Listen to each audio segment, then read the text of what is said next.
नमस्कार, knocking-news.com में आपका स्वागत है। मैं हूं गिरिजेश वशिष्ठ। नेपाल में जो हो रहा है कल भारत में भी हो सकता है। कुछ लोग सोशल मीडिया पे लिख रहे हैं कि भारत के लोग जो है ये इनके अंदर हिम्मत नहीं है, इनको सहने की आदत पड़ गई है। लेकिन आज के वीडियो में हम समझेंगे कि अगर भारत सरकार ने, ठीक है वहाँ के हालात को लेकर आप बहुत अलर्ट हैं, भारतीयों को कह दिया है घरों में रहें, ये फौरी और तात्कालिक व्यवस्था है, लेकिन इस देश के अंदर जो अंदर ही अंदर सुलग रहा है वो ठीक वैसा है जैसा नेपाल में सुलग रहा है। हमारे देश के हालात नेपाल से अलग नहीं हैं, हमारे देश के युवाओं की सोच नेपाल से अलग नहीं है। हमारे यहाँ पर नेपाल की तरह की ही परिस्थितियाँ हैं और हमारे यहाँ पर भी सरकारें नेपाली स्टाइल में ही काम कर रही हैं। और ये भी मत समझिएगा कि स्वतः स्फूर्त ढंग से सड़कों पे लोग नहीं उतर सकते, इसके भी उदाहरण हैं। कहीं मत जाइए, चैनल को सब्सक्राइब कर लीजिए। मैं अभी हाजिर होता हूँ, बहुत समय बाद ये स्टिंग लगा रहा हूँ। मैं अभी आया।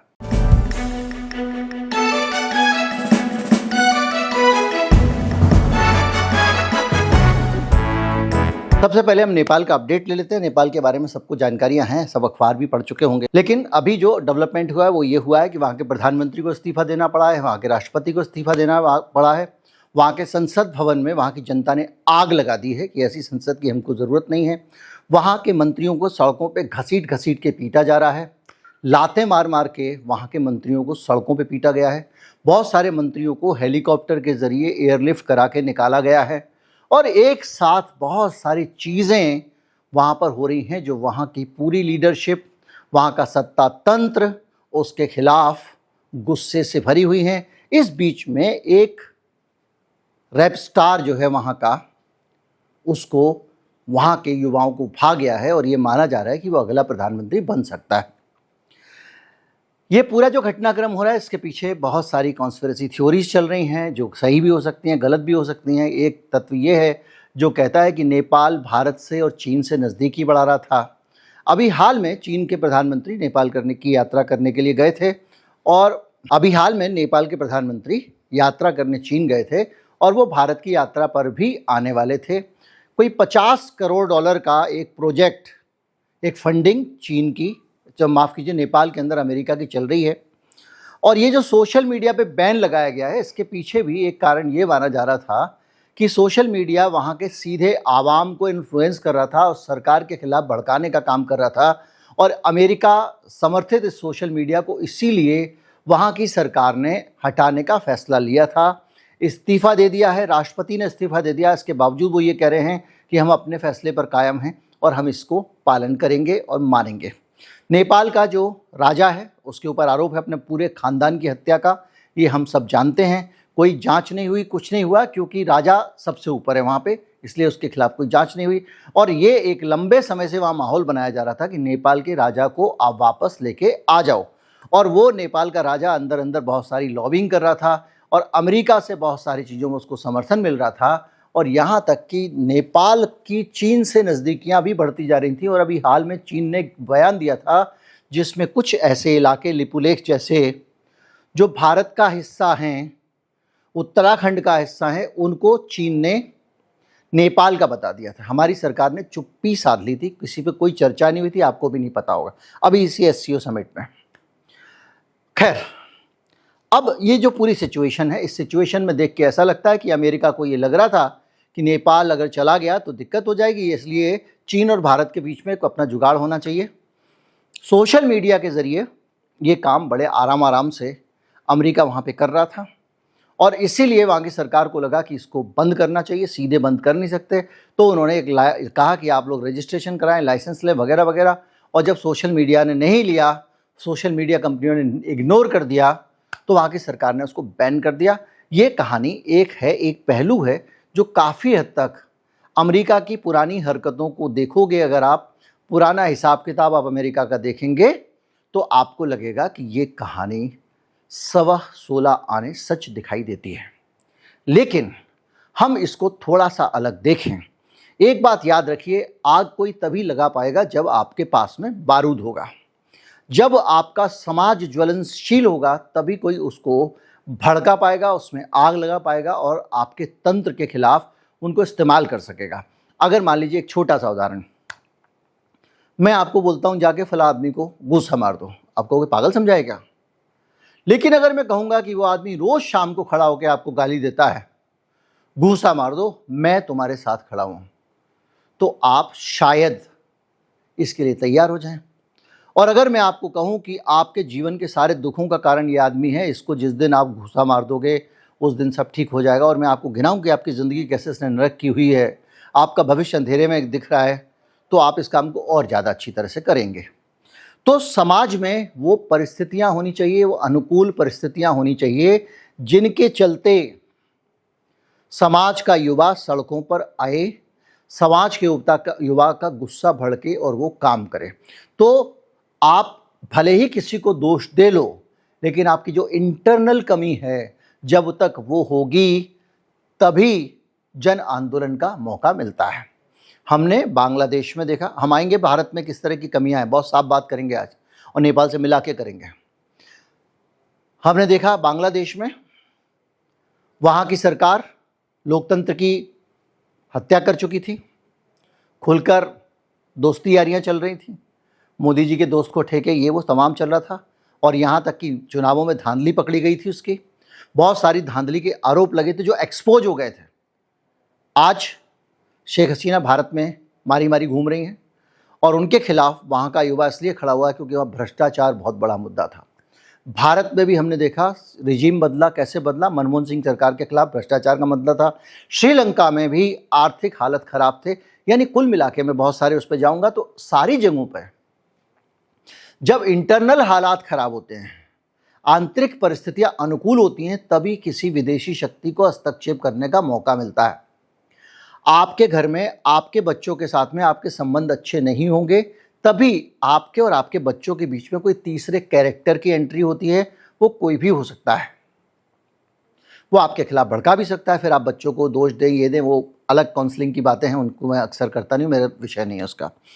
तो इस तरह के मामलों में जब समाज और जनता भड़क जाए तो कारण होते हैं। अब नेपाल में कारण क्या है? नेपाल में मुख्य तौर पे जो 2-3 कारण थे वो ये थे। एक तो वहाँ पर बड़ी संख्या में भ्रष्टाचार था, वहाँ काम नोट से ही होता था। दूसरा कारण वहाँ पर बताया गया था कि ये युवाओं के लिए बेरोजगारी बहुत बड़ी समस्या थी, लोगों को काम नहीं मिलता था। और एक तीसरी उससे भी बड़ी समस्या जिस पे सबसे ज़्यादा नेपाल के लोगों को नाराज़गी थी, वो थी नेपो किड्स वाली समस्या, यानी नेपोटिज्म से बने हुए बच्चे। अब ये समस्या किस हद तक शिद्दत से थी, इसको पहले समझते हैं, उसके बाद हम भारत के संदर्भ में इस पर बात करेंगे। थोड़ा सा जब मैं नेपाल की बात करता रहूं तो आप दिमाग दौड़ाते रहिएगा कि कैसे ये भारत पे भी लागू होता है। नेपाल में हर बड़ी राजनीतिक पार्टी की लीडरशिप जो है उसमें वहाँ की सेकेंड जनरेशन उसको संभाल रही थी, यानी देश का राज नेताओं के बच्चों के हाथ में आ चुका था। प्रचंड के दामाद माधव नेपाल के रिश्तेदार केपी शर्मा ओली के नज़दीकी रिश्तेदारों को बड़े पद दिए गए थे, यानी जो बड़े नेता थे वहाँ के, चाहे वो प्रचंड हों चाहे वो ओली हों, इनके रिश्तेदारों को बड़े पद दिए गए थे। युवा नेता जो बात थे वो युवा नेता बने रहते थे। आज फलां से मिलने का अवसर प्राप्त हुआ, ये हुआ, उस बेचारे काम धंधा छोड़ के ज़िंदगी लगाते थे और उनको कुछ नहीं मिलता था। नौकरी और अवसर में भी वहाँ पर बहुत पक्षपात चल रहा था। सरकारी नौकरियों, सिविल सर्विसेज, पुलिस में और आर्मी में अक्सर सिफारिश और रिश्वत से काम होता था। भ्रष्टाचार पर चरम पे था। सरकारी नौकरियों में भ्रष्टाचार के साथ साथ ये भी एक समस्या थी कि योग्य, मेहनती और प्रतियोगिता परीक्षाएं करने में मेहनत करने वाले बच्चे भी पीछे रह जाते थे। विदेशों में पढ़ाई करने वाले लोगों का नेटवर्क बढ़ गया था। जिन लोगों के पास पैसे थे वो अपने देश के बच्चों को, अपने बच्चों को बाहर भेजना पसंद करते थे। यहाँ तक कि नौकरियों के लिए नेपाल के बच्चे, अब भारत में उस तरह से नौकरी के अवसर रहे नहीं, भारत के बच्चे ही अपने नौकरियों के लिए परेशान है। इसलिए आपने देखा होगा अब नेपाली लोग यहाँ नहीं आते हैं ज़्यादा, अब वो यूएई और दूसरी जगह जाने लग गए हैं और वहाँ पर खाड़ी विदेशों में मजदूरी कर रहे हैं, मलेशिया में, कोरिया में, और बुरे हालात में वहाँ रह रहे हैं।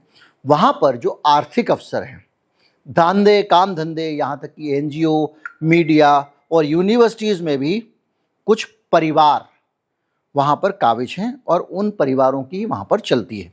ये सारी चीज़ें अपने आप में इस आंदोलन का एक बड़ा कारण बनी है, क्योंकि जब रोजगार, देखिए इसमें जो है, मैं पहले आपको नारा बताता हूँ सबसे ज़्यादा, नो नोट्स नो नेपो, यानी नो नेपोटिज्म यानी वंशवाद, और ना पैसे, ये अब नेपाल में नहीं चलेगा। ये इस युवा की आवाज़ थी।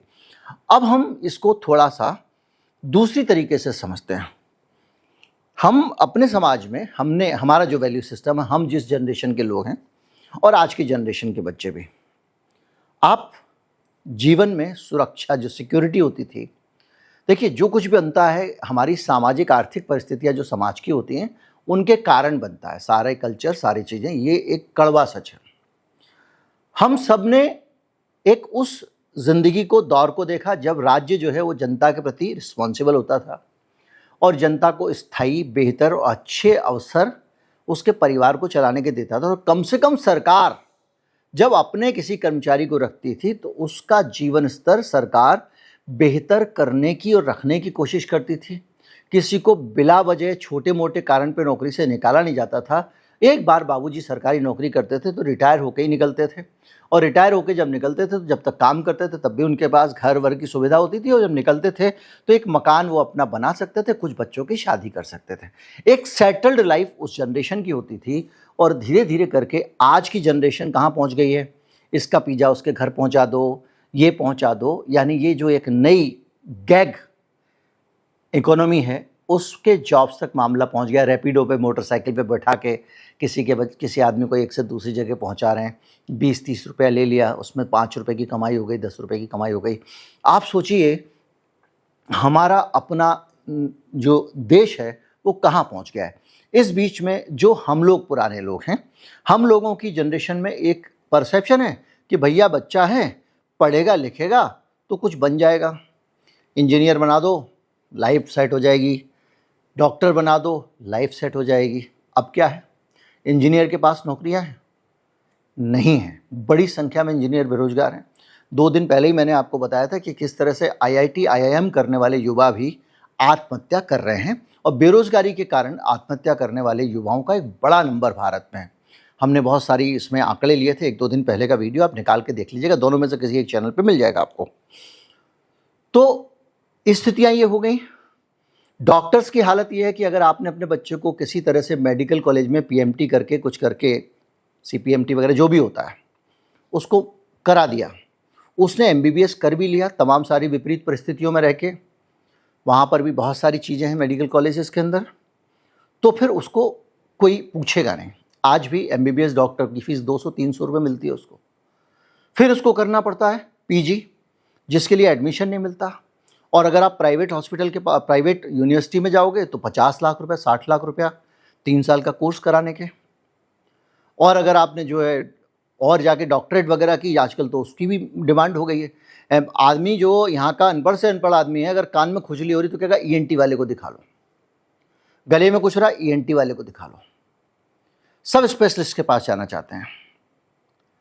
तो जो डॉक्टर बनने भर से काम नहीं चल रहा है। तो अब आप डॉक्टर, इंजीनियर, जो 2 प्रोफेशन हम लोगों की पीढ़ी मानती थी कि अच्छे सेटल होने वाले प्रोफेशन है, उनका हाल देख लो। तो एक धीरे धीरे ये धारणा बनती जा रही है। हमारे अपने बच्चे ये बोलते हैं कि भाई पढ़ाई लिखाई से कुछ नहीं होता है, ये पढ़ाई करने से कुछ नहीं होगा। कुछ बच्चे कह रहे हैं मैं तो बिजनेस करूँगा, लेकिन बिजनेस भी कितने बच्चे कर लेंगे। सरकार उल्लू बनाने की प्रक्रिया में रहती है। सरकार, मैं अभी आऊँगा भारत वाले, बहुत सारे गंभीर मेरे पास डाटा है, लेकिन ये बातचीत भी सुननी ज़रूरी है। सरकार इस उल्लू बनाने के प्रोसेस में रहती है। कैसे रहती है? आपको आएंगे देश के प्रधानमंत्री, बोलेंगे नौकरी नहीं, दूसरों को नौकरी देने वाले बनो। युवा है, उसको मालूम है पान की दुकान खोल के देखना कितना मुश्किल से चलती है। कोई आजकल कारोबार करना आसान थोड़ी है, बिजनेस करना कि आपने जाके दुकान खोल के बैठ गए तो चल पड़ेगी। कितनी सारी खाने पीने की दुकानें हो गई हैं। आप अगर एक खाने की चीज़ खरीदना चाहो, हर चौराहे पे 50 खुल गए हैं दुकान, आउटलेट, रेस्टोरेंट। फिर आप देखते होंगे 6 महीने चला पाया, कोई 3 महीने चला पाया। इवन रेहड़ी ठेले पे जो सामान बेचते हैं वो भी 3-4 महीने में बंद करके चले जाते हैं। कुछ लोग महीने भर में चले जाते हैं। नहीं, कहाँ से खर्चा उठाएंगे। तो व्यापार की स्थिति भी बहुत ख़राब है। तो ये पूरी सिचुएशन जो है वो हमारे युवा को बेरोजगारी में त्रस्त कर रही है। उसके पास ऑप्शन नहीं है। सरकारी नौकरी में सरकारें बहुत बढ़िया तरीके से उल्लू बनाती हैं। आपको बोलेंगे कि भाई वैकेंसी निकली है, बच्चा जाएगा, रहता होगा इलाहाबाद में, उसका सेंटर पड़ेगा जो वो अरुणाचल में, सिक्किम में, ट्रेन से सफ़र करके किसी तरह पहुंचेगा, टेस्ट दे के आएगा, पता चलेगा इसमें तो पेपर लीक हो गया था, cancel cancel cancel cancel, exam ही कैंसिल होते रहते हैं। एक अजीब सा कल्चर बन गया। और उसमें भी एक संस्था बना दी है मोदी जी ने पूरे देश की, जो सबके एग्जाम कराती है और उसमें सबसे ज़्यादा लीकेज होती है, यहाँ तक कि मेडिकल के भी वो कराती है, वहाँ पे भी लीकेज हो जाती है। वो एग्ज़ाम कैंसिल करने का ही बोर्ड बन के रह गया है। उसके कारण CUET जो बना, यूनिवर्सिटी के सारी यूनिवर्सिटीज़ का इंटरन टेस्ट अलग से होने लग गया। उस इंटरन टेस्ट में भी बच्चे यहाँ से वहाँ ट्रैवल करते रहते हैं। ज़्यादातर बच्चे प्राइवेट की तरफ जा रहे हैं क्योंकि प्राइवेट में वो पहले खोल देते हैं। ये सब युवाओं की समस्याएं हैं कि प्राइवेट, जब तक आप UET का रिजल्ट दोगे तब तक आधे बच्चे प्राइवेट यूनिवर्सिटीज़ में कहीं ना कहीं मजबूरी में एडमिशन ले चुके होते हैं। उनको नहीं पता होता कि मैंने दिया है तो मेरा DU में या JNU में या जामिया में या मेरा इलाहाबाद यूनिवर्सिटी में, बनारस यूनिवर्सिटी में, कहीं पे भी सेंट्रल यूनिवर्सिटी में होगा कि नहीं होगा, ये पता चलेगा तब तक भैया एडमिशन कहीं भी ले लो। आधे बच्चे जिनके माता पिता के पास थोड़ी सी सेविंग्स भी हैं वो प्राइवेट यूनिवर्सिटीज़ में एडमिशन करा देते हैं। ये है हमारे देश में युवा की दशा। अब आप नेपाल में देखिए, सिमिलर सिचुएशन है। अब वहाँ जो नेपो किट का इशू है उसको हम यहाँ पर भी देखते हैं। भारत में जो वंशवाद की स्थिति है वो ये है कि ज़्यादातर सांसद, विधायक, मंत्री और बड़े नेता, खैर इस पर मैं आंकड़े देता हूँ आपको। लोग कहते हैं भैया आप तो सरकार के पीछे पड़े रहते हो, मोदी विरोधी हो वगैरह, तो मैं कांग्रेस, BJP सारी पार्टियों को ले रहा हूँ और शुरू कर रहा हूँ विपक्षियों से। गांधी परिवार और नेहरू परिवार, देखिए मैं मानता हूँ राहुल गांधी बहुत संघर्ष कर रहे हैं, मैं मानता हूँ कि भाई वो अपनी सत्ता में काबिज होने की कोशिश कर रहे हैं। नेहरू से लेके इंदिरा, राजीव, सोनिया, राहुल गांधी, प्रियंका गांधी, और अब प्रियंका गांधी के बच्चे भी कहीं कहीं दिखने लगे हैं। भाई मुझे ये बताइए, ये नेपोटिज्म मान लीजिए कि तो क्या हो गया, जनता वोट देगी, सब अपना डिफेंस रखते हैं, कांग्रेस वालों का अपना डिफेंस है। क्या इतने सालों में एक भी ऐसा लीडर नहीं निकला जो अपनी क्षमता से कांग्रेस प्रेसिडेंट बन सकता था? एक सीताराम केसरी बने थे तो कैसे हटाए गए हमने देख लिया। नरसिंह राव ने कांग्रेस में खेल करने की कोशिश की, इनके साथ नरसिंह राव आउट हो गए। समाजवादी पार्टी में मुलायम सिंह यादव, उनके बेटे अखिलेश यादव और धर्मेंद्र यादव, डिम्पल यादव आप देख रहे हैं। और ये लोग भी विदेशों में पड़े हुए हैं बहुत सारे पैसे से। हमने देखी हैं लालू यादव, मुलायम सिंह यादव समाजवाद की बात करने आए थे, सबको बराबरी की बात करने आए थे। इनकी पारिवारिक स्थिति क्या है? लालू यादव का बेटा डिप्टी CM बन गया, तेजस्वी यादव, तेज प्रताप यादव को भी आप देख रहे हैं। और क्या पूरी RJD में कोई दूसरा लीडर नहीं हो सकता था? अब मैं कहूँगा तो आप ये भी कह सकते हैं कि दूसरा लीडर ही क्यों होना चाहिए था। लेकिन कहीं ना कहीं ये जो एक नेपोटिज्म है, एक वंशवाद है, वो तो हम देख ही रहे हैं ना। तो क्या इन सारे नेताओं के यहाँ पे कहीं पे भी सब पार्टियों में एक ही परिवार के अंदर इतनी क्षमता है कि वो लीड कर सके?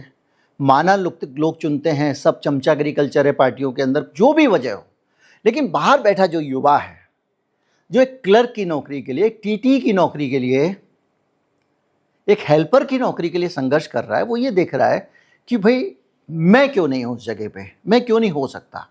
और इसी के साथ साथ आप DMK में चले जाएं, स्टालिन का बेटा उदयनिधि स्टालिन है, NCP में अजित पवार, सुप्रिया सुले, बाल ठाकरे, उद्धव ठाकरे, आदित्य ठाकरे, ममता बनर्जी का भतीजा अभिषेक बनर्जी, यानी हर तरफ अगर आप देखें तो यही दिख रहा है।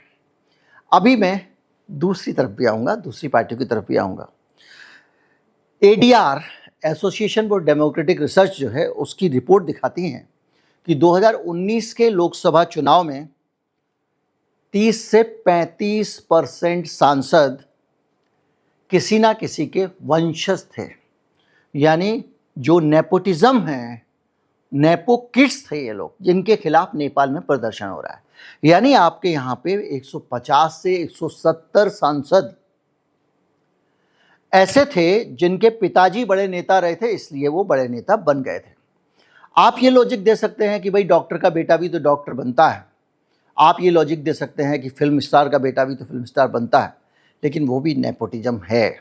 ये कड़वा सच है कि हमारे अपने बच्चे इस देश में संघर्ष करते रहते हैं और जो मलाईदार जगह हैं वहाँ पर एक तरह का एक एलीट तबका है, वो एक दूसरे को सपोर्ट करते हैं और उनके ही बच्चे प्रिविलेज लेते रहते हैं और एक बड़ी आबादी 90%, 95%, 98% इस देश की आबादी जो है उसको अवसरों में ये असमानता मिल रही है। हमको आरक्षण में लड़ा देंगे।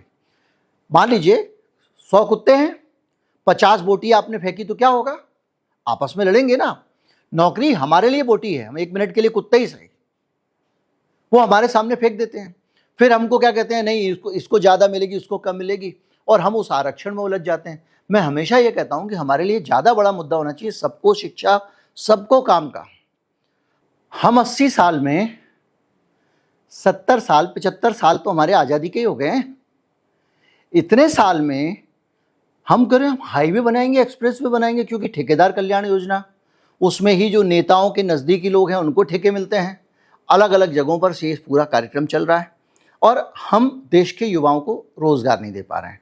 क्या हम सबको शिक्षा भी नहीं दे सकते? अगर हमारे देश में 150 करोड़ आबादी है, हम उसको सबको शिक्षा देने लग जाएं तो उसमें मास्टर बनते बनते देश बारोजगार हो जाएगा, लोगों की बेरोजगारी दूर हो जाएगी, और जो लोग बच्चों को पढ़ा के वेतन ले रहे होंगे वो सब बाजार को खड़ा कर देंगे और फैक्ट्रियां, कारखाने दौड़ेंगे, चलेंगे नहीं।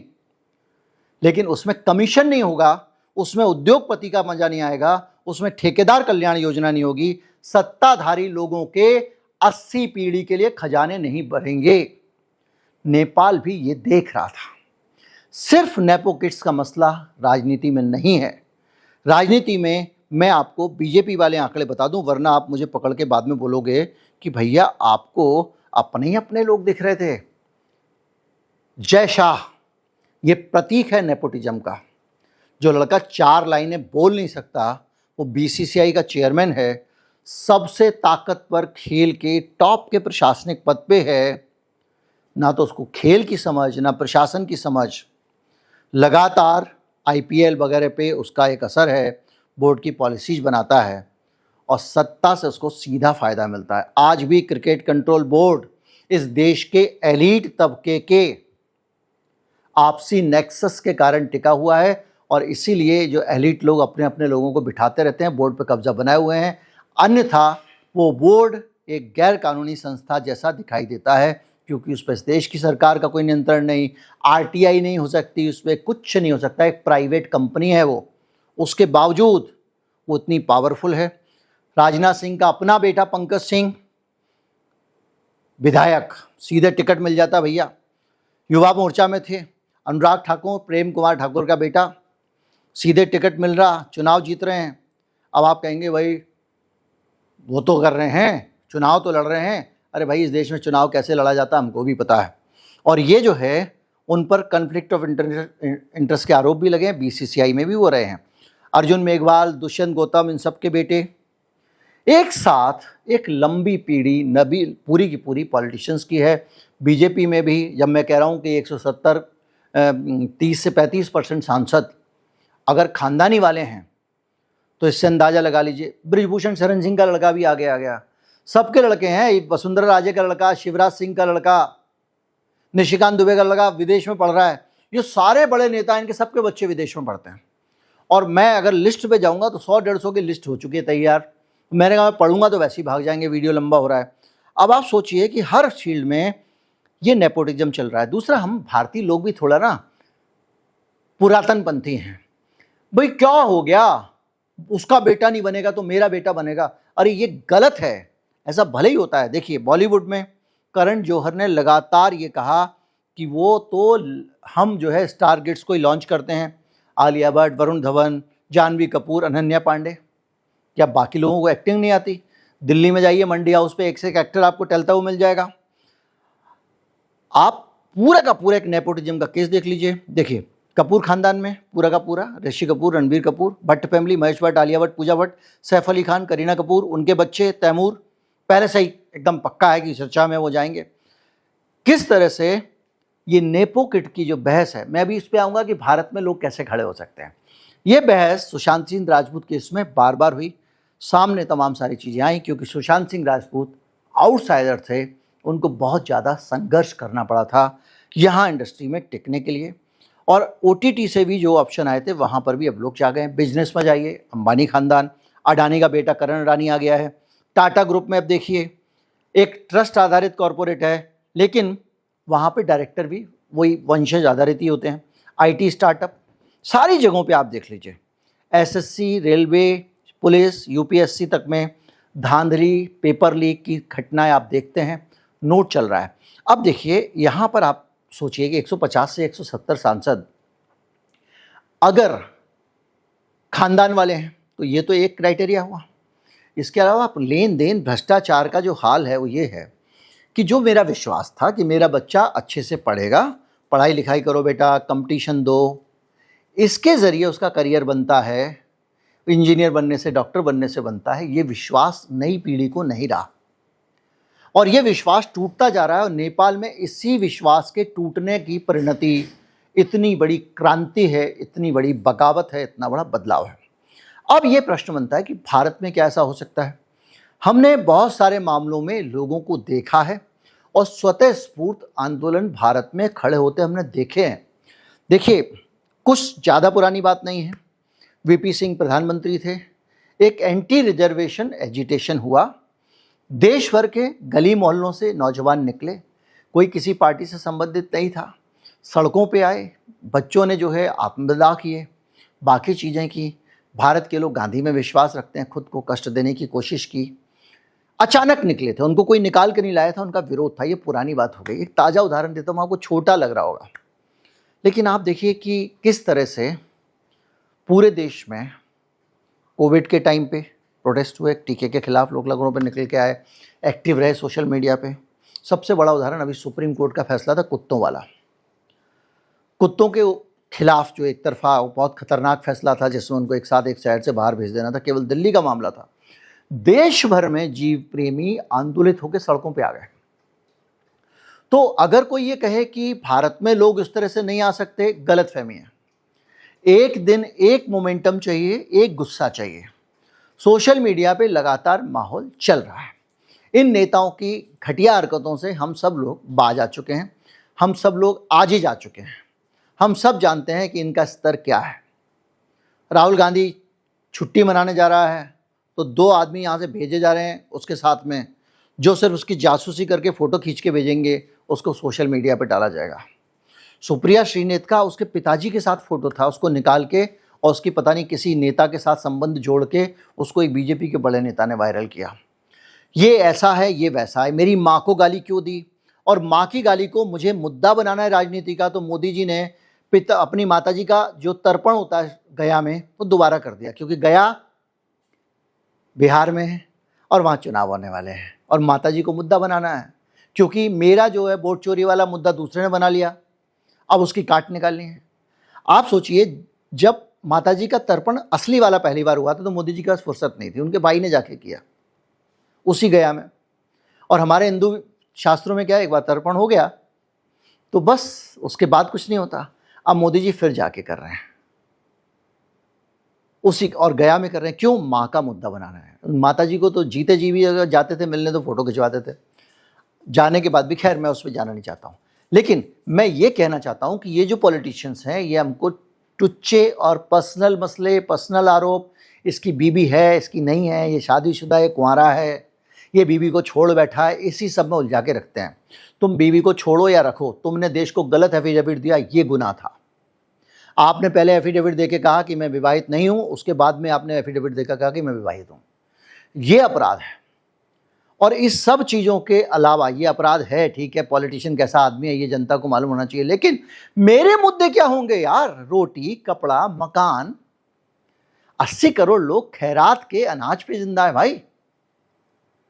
तो ये जो नौजवान है, जो नेपाल में हालात थे, नेपोटिज्म था, बेरोजगारी है, उसके खिलाफ लोग इकट्ठे हुए, वो बारूद यहां भी पक रहा है और यहां पर भी सोशल मीडिया मौजूद है। और ये सरकार सोशल मीडिया पे लगाम भी लगाना चाहती है, तो अपने हित के लिए लगाना चाहती है। ओली भी वहां लगाम लगा रहे थे, इसलिए लगा रहे थे, उनको लगता था कि अमेरिका वहां के युवाओं को सोशल मीडिया के जरिए भड़का रहा है, उनके पास भनक लग गई थी उनको, इसलिए उन्होंने उसको बैन किया। भारत में भी वो सोशल मीडिया बेलगाम है और सरकार ने और सोशल मीडिया ने एक सेटिंग कर ली है। सरकार विरोधियों को आप किसी तरीके से हटाते जाओ, सरकार जिसको कहे उसको हटा दो। बाकी भारत के राष्ट्रीय स्तर में राष्ट्रीय सुरक्षा, डेटा लोकलाइजेशन वगैरह जैसे मुद्दे, इसी सरकार ने अपने बिल में लाए थे, उनको डंप कर दिया। तो निचोड़ की बात यह है कि जो नेपाल में हुआ है भाई, वो सिचुएशन भारत में भी कमोबेश वैसी ही है और इस देश की सरकार को अब युवाओं की स्थिति सुधारने पे ध्यान देना चाहिए। रोटी, कपड़ा, मकान, रोजगार, अगर इस पे ध्यान नहीं दोगे तो बहुत दूर, दिन दूर की बात नहीं कि हमारे नेताओं को भी ऐसे पकड़ पकड़ के पीटा जाने लगे। लेकिन एक चीज़ मैं ज़रूर कहूँगा कि अगर आपको लगता है कि ये नेता बदल जाएंगे इतने भर से, तो नहीं बदलेंगे, क्योंकि जब मेरे घर में करोड़ों रुपए आ रहे हैं तो मैं सोचता हूँ बदलाव बाद में कर लेंगे। तो यही होने वाला है कि कुछ हमारे बीच में से कुछ नौजवान उठेंगे, आवाज़ उठाएंगे, इस सरकार को जैसे वहाँ सिस्टम को फेंका, यहाँ जब आएगा कि एकदम सिस्टम को फेंकने की नौबत है, तब इन्हीं नेताओं में से हो सकता है कोई भला आदमी निकल आए, चीज़ों को बदले। पर आज की तारीख में हमारे देश का जो राजनीतिक नेतृत्व है, उससे बहुत ज़्यादा उम्मीद नहीं रखी जा सकती है। जो लोग सत्ता से दुखी हैं, जो सत्ता के साथ भी हैं, वो कहते हैं विकल्प लाओ। विकल्प उनको भी चाहिए, जो विकल्प वाले हैं उनके अंदर भी कहीं ना कहीं कसर है कि लोग उनको विकल्प के तौर पर स्वीकार नहीं कर पा रहे हैं। अभी तक के हिसाब से चुनाव में धांधलियां हैं, एक्सपोज हो रही हैं बार बार, यानी चुनाव जो है वो सीधी की सीधे लोकतंत्र सत्ता को चोरी किया जा रहा है इस देश में। ये पूरी की पूरी सिचुएशन जो है वो ये खतरनाक अलार्म है कि नेपाल में जो कुछ हो रहा है वो दूर का मसला नहीं है, वो पास का मसला है, कल हमारे और आपके साथ भी हो सकता है। नमस्कार, जय हिंद।